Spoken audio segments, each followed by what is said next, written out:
Okay, so I don't normally on these reviews with the figures versus the statues show the boxes, but I really like the boxes. I think they're really cool.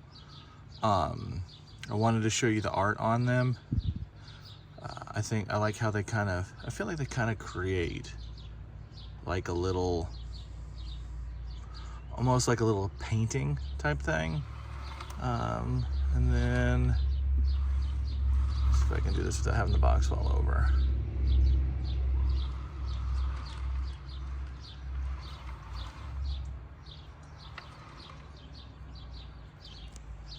So that's the outside of the boxes. Let me take the little slips off. Okay, so took them out.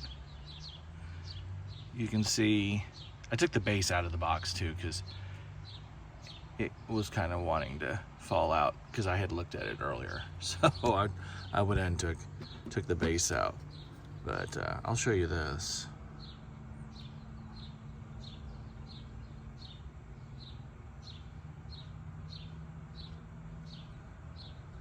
So that's pretty cool. A little fish swimming around in the acrylic.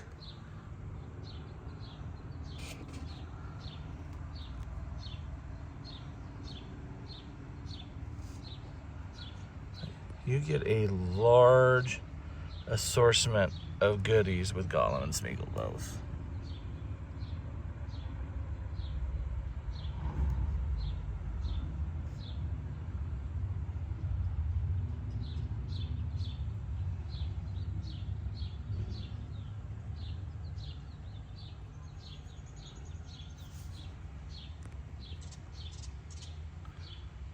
All right, let's open these guys up and get started. So I got the Gollum figure here set up with the goodies. So I'll talk about the goodies first.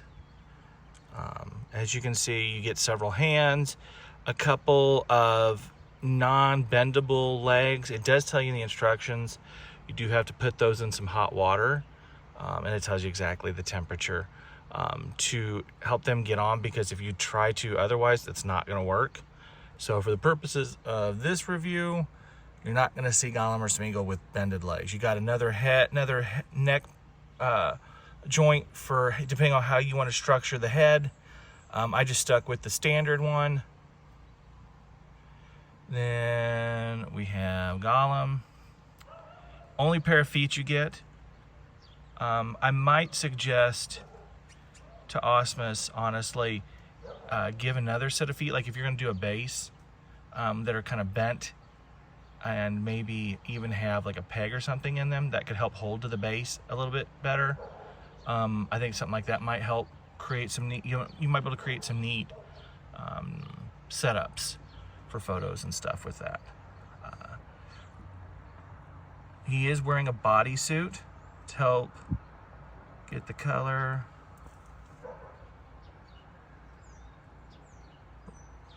Sorry about that.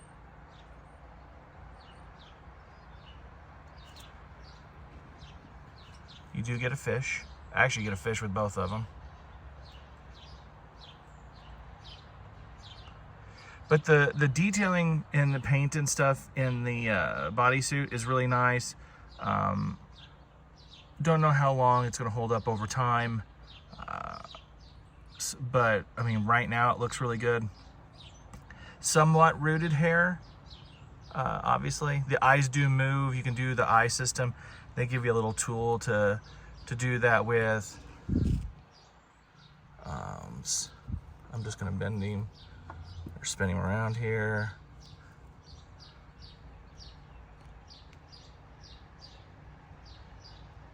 You can see the scars.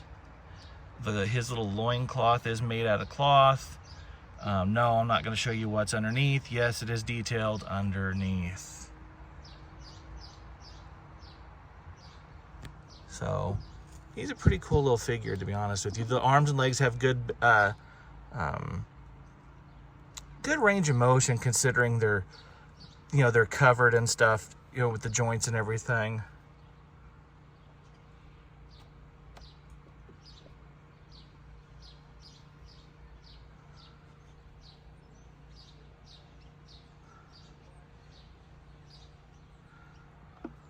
Does a pretty good job, honestly, of standing on his own without a base. I still would have a base depending on what your setup is like. I prefer that with my 6-scale figures myself. But Gollum's pretty cool. All right, let's get Smeagol set up. All right, got Smeagol set up and decided to do something a little different. Incorporate the base. He's just chilling out. He's shocked he caught a fish. Looks a little excited, perplexed that he was able to catch one.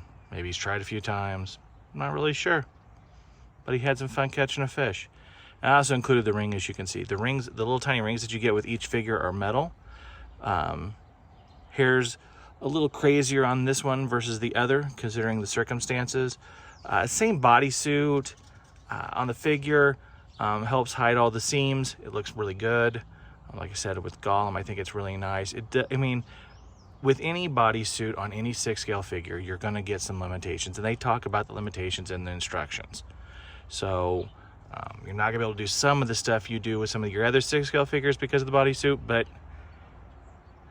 between the already bended legs and everything, you should be able to create any Gollum or Smeagol pose that your heart desires. They did a really fantastic job of making sure for $270 you can do what you want to do with your Smeagol and your Gollum figures. I think the sculpting detail, I don't think I said this with Gollum, I think the sculpting on the Smeagol and Gollum heads are really, really good, guys. Really, really good.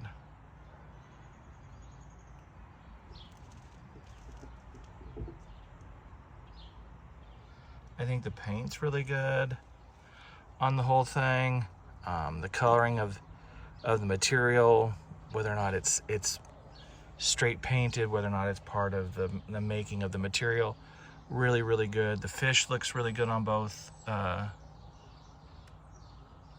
think the hands and feet are really easy to get on and off. They're rubbery. You get the same hands and feet and legs and all that kind of stuff with Smeagol that you do Gollum, so you have plenty of options if something goes haywire. Like I said, I decided to incorporate the base with the look at Smeagol, just because I thought that'd be kind of fun. Hopefully you guys enjoy something a little different from me than just, hey, the figure's standing there, because I am not my good friend Terry Smith, who is amazing at posing action figures.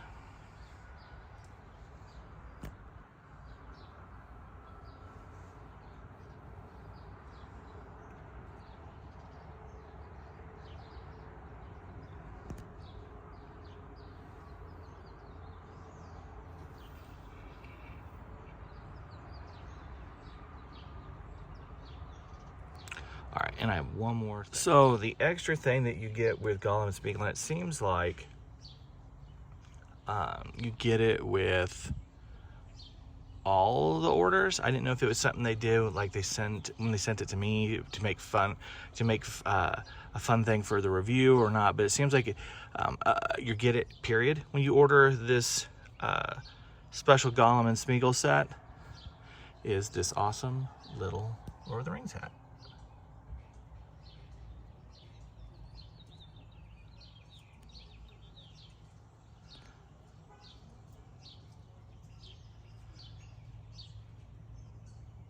So I thought that was kind of neat.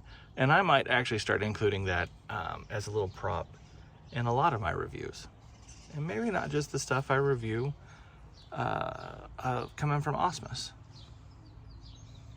But I think that's kind of neat. And he's going to sit with his hat on for a while. So I thought that was pretty cool, like I said. You can get the figure for $270 a lot of places. First off, you can get it from Asmus. I know Sideshow has it. Bunch of secondary places have it as well. So it's $270. He's out now. Really neat figure set, especially with not very many 6-scale figure Gollums out there or Smeagols out there. This is really good. Paint's great, I think, on it. Detailing, the articulation, I think, is pretty solid. Cloth is nice, sculpt's nice. The head is cool. It's easy to manipulate the eyes. I think if you wanted to do the already bent legs, if you follow the instructions, kind of soak them, let them get warm before you pop them on. It's super easy to do. I just didn't do it here for this particular review, but I think if you follow the instructions and do what they tell you to do, it'd be cool. The boxes are neat. The people from Asmus are always wonderful to deal with, and I appreciate their patience in getting this review done to you all. Hopefully you enjoy this. Hopefully you enjoyed the podcast episode with Leonard Ellis from Weta. I apologize again for the audio issues. We had a connection problem, and it created a little bit of a hiccup in the sound. Hopefully the next episode doesn't have that problem. But your guys' support is awesome. We're over 1,000 subscribers now. That's great. We're continuing to push towards 1,100. Just continue to build bigger. Thank you for supporting Torn over the last 20 plus years. Thank you for supporting this channel. Thank you for your passion in collecting Middle Earth. Let's keep it going. Let's keep propping up all these cool channels that are out there, all these cool videos. Let people know that collecting Middle Earth is pretty dang cool. Just thank you guys. I appreciate your support. Till next time, guys. Later.